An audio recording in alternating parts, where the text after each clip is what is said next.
नमस्कार दोस्तों, यहाँ का होस्ट दोस्त विक्रांत जोशी आपका स्वागत करता हूँ मैं आरएम शॉर्ट्स में, जिसमें हम लेके आते हैं दिन भर की स्पेस और डिफेंस न्यूज की टॉप 3 खबरें। तो चलिए जान लेते हैं। अपनी सबसे पहली खबर में हम लोग बात करेंगे माझगांव डॉक लिमिटेड द्वारा बनाए जा रहे स्कॉर्पियन क्लास सबमरीन की, जो कि हम फ्रांस की मदद से बना रहे हैं।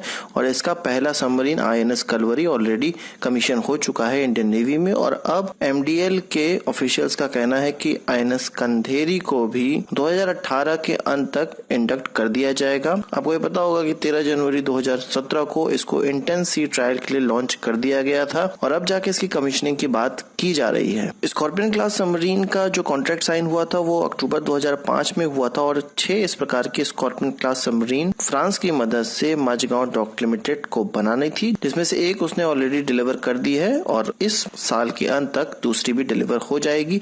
इसके अलावा जो अन्य सबमरीन्स हैं इस क्लास की वो 2019, 2020, 2021 और 2022 में डिलीवर होने की संभावना है, ऐसा एमडीएल के ऑफिशियल्स का कहना है। एक अनुमान के मुताबिक इन सबमरीन्स को बनाने में कुछ 30,000 करोड़ रुपए का खर्चा आ चुका है अब तक।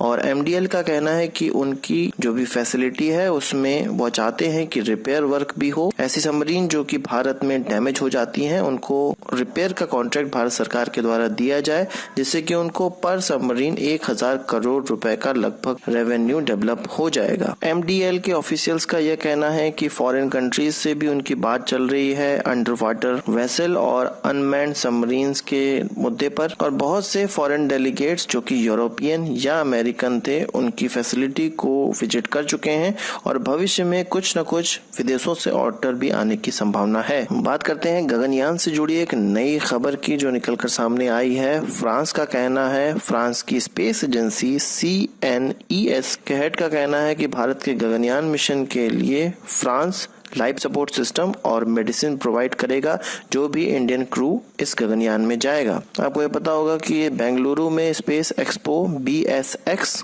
2018 का कल ऑफिशियल शुरुआत हो गई थी, तो वहां पर फ्रांस की स्पेस एजेंसी के हेड भी मौजूद थे और उनका कहना था कि अगले हफ्ते बुधवार को इसका एक कॉन्ट्रैक्ट भी साइन हो जाएगा। तो गगनयान मिशन को सक्सेसफुल बनाने के लिए इसरो और भारत पूरी एडी चोटी का जोर लगा रहे हैं और विदेशों से हर पॉसिबल जो भी संपर्क हो सकता है इस मिशन को सक्सेसफुल बनाने के लिए वो प्रयास कर रहे हैं। अगली खबर हमारी एनएएल की तरफ से आ रही है। एनएएल ने मेस्को एरोस्पेस लिमिटेड के साथ एक कोलैबोरेशन एग्रीमेंट साइन किया है, जिसमें कि हंसा एयरक्राफ्ट जो कि एनएएल बना रहा है या बनाया है उसके नेक्स्ट जनरेशन वर्जन को डेवलप करने का, प्रोडक्शन करने का, डिजाइन करने का और मार्केटिंग करने का अधिकार मेस्को एरोस्पेस लिमिटेड को दिया जाएगा। यह कोलैबोरेशन CSIR के द्वारा अप्रूव किया गया है और ये कहा जा रहा है कि 11 से 13 मंथ के भीतर ये जो नेक्स्ट जनरेशन वाला वर्जन है इसको तैयार कर लिया जाएगा। इस प्रकार के एयरक्राफ्ट सिविल एयरक्राफ्ट को उड़ाना सीखने वाले लोग इस्तेमाल करते हैं या जो हॉबी में एयरक्राफ्ट उड़ाना चाहते हैं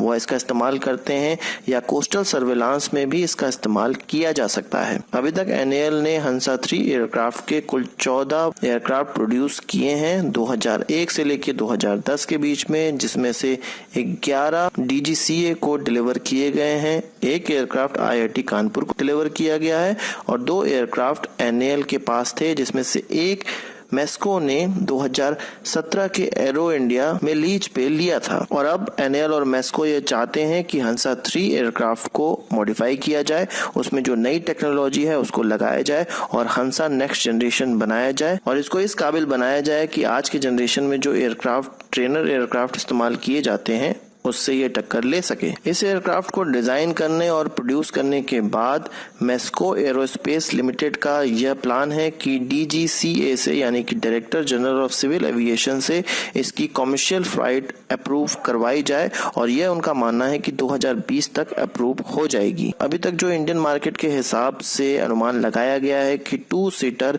इस प्रकार के एयरक्राफ्ट की जो आवश्यकता है वो 70 से लेके 80 है हमारे देश में। तो इसी चीज को टारगेट करने के लिए इस प्रकार के एयरक्राफ्ट को अब आगे बनाया जाएगा। इसका जो बेसिक वर्जन वाला एयरक्राफ्ट होगा उसका दाम कुछ 80 लाख रुपए होगा और इसका जो फुली लोडेड वर्जन होगा उसका दाम 1 करोड़ रुपए होने वाला है। दोस्तों 3 खबरों के बाद अपनी बोनस खबर की बात कर लेते हैं और बोनस खबर हमारे ईरान के छाबाहार पोर्ट से आ रही है।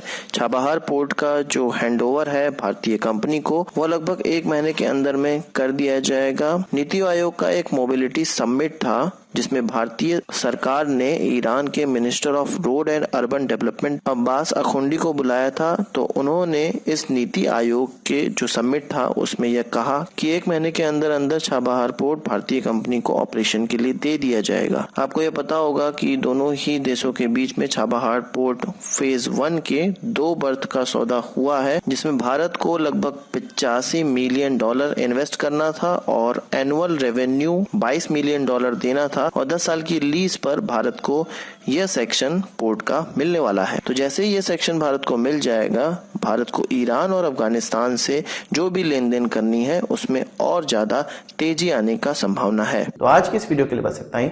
आशा करता हूँ कि वीडियो पसंद आई। अगर आप इसको एक बड़ा थम्स अप जरूर देंगे। इस वीडियो से संबंधित कोई सवाल सुझाव तो कमेंट बॉक्स में जरूर लाइएगा। और मैं जानता हूँ कि इस वीडियो में बहुत सी ऐसी न्यूज हैं जो कि छूट गई हैं। आप हमारी वेबसाइट captainantrix.com पे भी जाके उनको आसानी से पढ़ सकते हैं। और यदि आपने हमारे चैनल पर सब्सक्राइब नहीं किया उसे भी कर लीजिए, क्योंकि हम इस प्रकार की वीडियो लाते रहते हैं।